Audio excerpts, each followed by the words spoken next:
Washington Pod presents Earl Nightingale. Daniel Long, author of the book of Bombs and Men and Staying Alive, published some years back by McGraw-Hill, once went to Washington with his notebook in his hand to find out when enough is enough. As a model of frustration, his account is unequaled. His question was simplicity itself.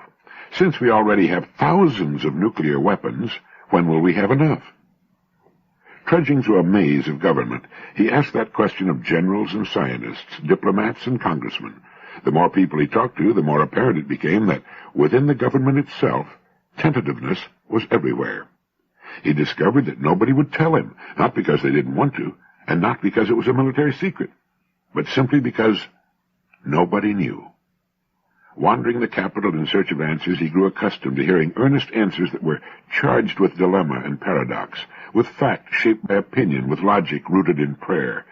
To the self-contained world of official Washington, it seemed an unfair question. It was like asking how far is up, to which the only answer is, as far as you want to go. But since nobody was quite sure where we were going, nobody could tell Mr. Lang when we would get there, or indeed if we'd already arrived.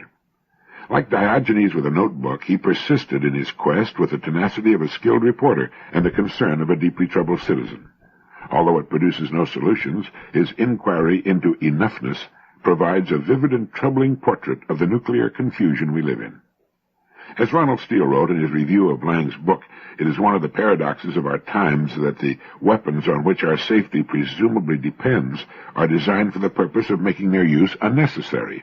They are not meant to fight a war which could only result in the destruction of much of Western civilization, if not all of it, but to prevent a war from occurring. The old concept of victory, like a good many other ideas inherited from pre-Hiroshima days, has given way to the concept of deterrence, and in defining what constitutes an adequate deterrent, all is truly dilemma and paradox. The then Secretary of Defense, Robert McNamara, said that enough equals the amount required to deter an enemy strike, plus the amount needed to minimize damage to this country in the event of a strike. But what will deter an enemy strike? He answered, unacceptable damage from our surviving forces. And what is unacceptable damage? 20 million dead? 50 million? 150 million? Well, here all rational speculation ceases. All we know, or at least all we think we know, is that deterrence means there shall be no aggression without retaliation. But what constitutes an adequate deterrent is anybody's guess. Deterrence is not a science, it's an exercise in political psychology. And the fact that millions of human beings must live this way is, as one official put it, a hell of a way to run a railroad. On her deathbed, Gertrude Stein is said to have asked the question, what is the answer? And a few moments later she answered herself by asking, what is the question?